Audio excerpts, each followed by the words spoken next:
Hey guys, how's it going? So today I tried to do a full-blown 30-minute tour of my snake room. Unfortunately, when it got to 99% processing, it told me it was too long, and it took like 2 fucking hours for it to upload. Didn't even finish because it was too long a video. And then I found out the limit is 15 minutes. So I'm pretty salty about that, but it's cool because I've been just getting pretty lit off some Jack and eggnog. Tastes fantastic. So, I'm going to have to break my snake room up into 2 or 3 different videos, which is stupid because I don't even own a lot of snakes. I own like 20 something. So, today I'm going to be doing all my shit that's like 8 foot and over, just to keep it into 15 because I don't have a lot of those. You know, you'll see on my Instagram, there's pictures of me with a lot of large snakes. Those don't belong to me. Those belong to Jeff Kelly at El Segundo Pythons. And I clarify that in every picture I post because I don't believe in taking credit for other people's animals. So today is just all my shit that is 8 foot and over. You know, they're my bigger snakes, but in my opinion, they're medium-sized snakes because they're not that big. Anything over 16 feet is a large snake to me. Like 18 plus is massive. You know, my biggest shit's 12, 13 feet, which is like medium size in my opinion. So, to my left, we got 2 6x2 enclosures, both housing my large male retakes. I'm gonna go ahead and start with them.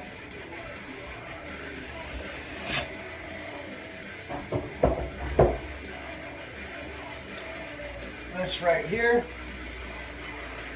is a 2013 male tiger reticulated python, het for blonde.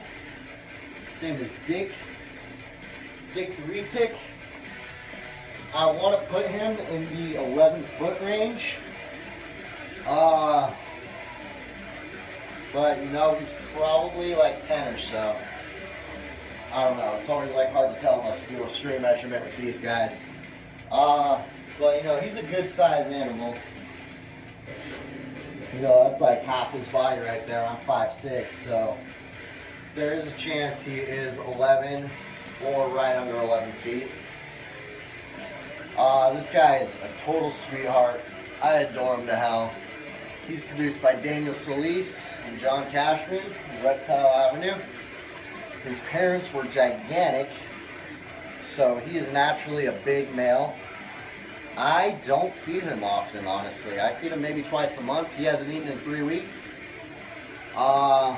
But you know, he still just grows and grows and grows. Really awesome animal. I completely adore him.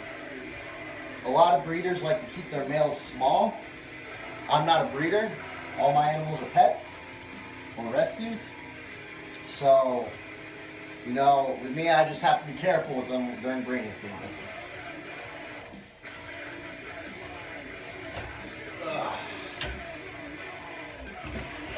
Alright, next, this is my largest reticulated python. He is also a male. He will be turning 9 years old this year. Let's see if he'll come out. He's kind of roaming his enclosure on the other side. Hold on. Hey, bud. This is Bruce. This is an albino reticulated python. Jampea. At least 50% Jampea. This is just a locale. They get smaller than the mainlands, but you know, not too much smaller. I like to put this guy at 12 and a half, 13 feet. Let's see. Hey, bud.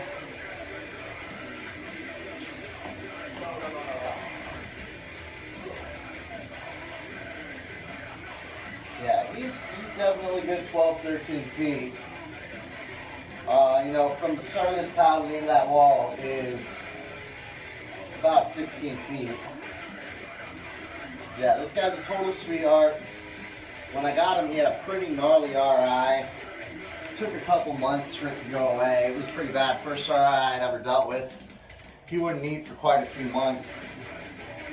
And then one day he slammed like 6 rats in a row, and I was so happy. And after that, he's been eating great since. You know, He doesn't eat rabbits. He'll eat 2, 3 rats at a time, but he just won't eat rabbits. But, you know, that's fine. The Jamps are more slender bodied than the mainlands. And he has got at least 50% Jamp in him. So, yeah, he's not going to be a super thick bodied snake. So, this is my longest retake, possibly my longest snake. I have a berm, it's pretty close to him. Except she is like 3 times the girth. Maybe I'll pull him back out when I pull her out. She'll be coming out in a minute. You know, I feel like I gotta rush through this because I'm still so like upset about my last video. Alright.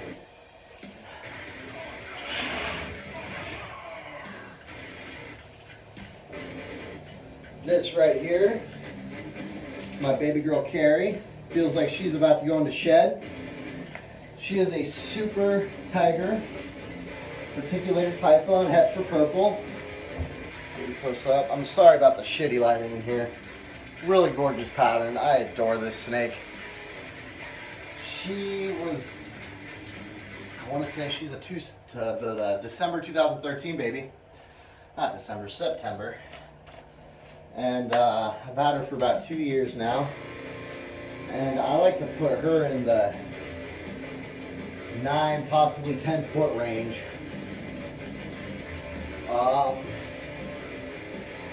You know, I'm not slow growing her, but you know, I'm not exactly slamming her to get her huge for breeding in the next year.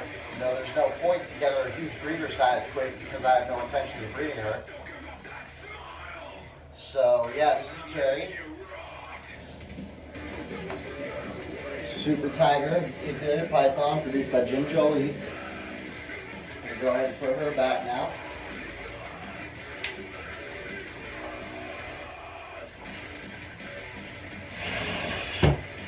Alright. Probably see the rabbit. That's the line for this big girl right here. This is definitely my heaviest snake, my heaviest bodied snake. And we'll see, we'll try and do a comparison to see if she's my longest. This is my Burmese python, Bane. Kenya made a little rescue.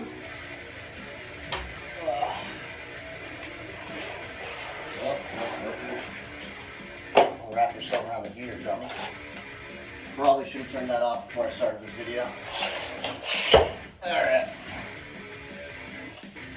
So, I haven't weighed her out in a couple months. Last time I weighed her, she was about 95 pounds. She's had quite a few rabbits since then. I honestly don't like to feed this snake a lot. You know, I feed her maybe 8 times a year, big size rabbit, but for the last 6-8 weeks she's been pushing a lot and building up a lot. I believe she's got building up some follicles. I have no intentions of breeding her once again. All my animals are just pets. But here she is. You know, I like to think she's close to 13 feet, but she's probably still in the 12.5 range. Really good sized snake, really thick, has been really bulking up in the back lately.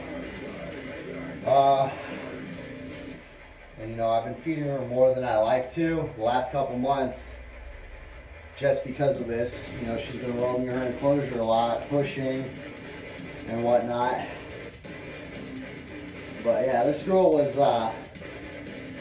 quite an asshole when I got her. She was probably going to be put down because, you know, everyone that would look at her to take her, she'd like, you know, she'd nail.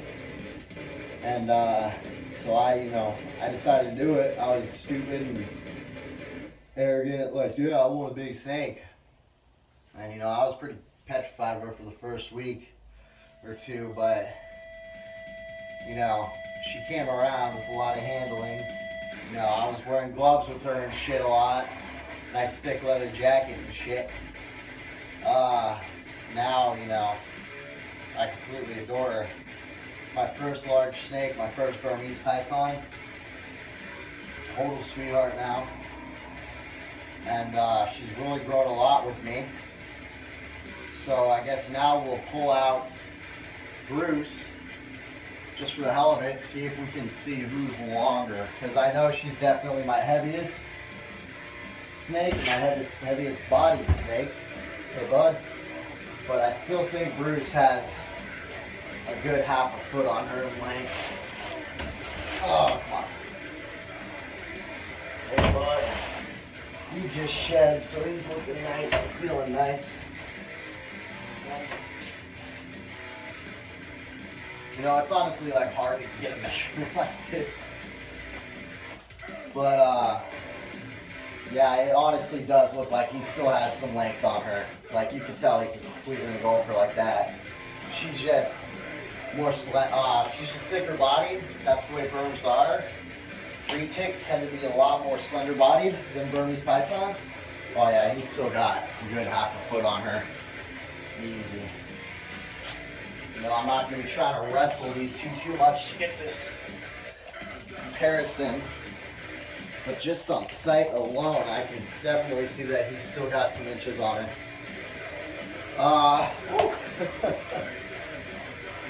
Alright, so these are my two largest snakes.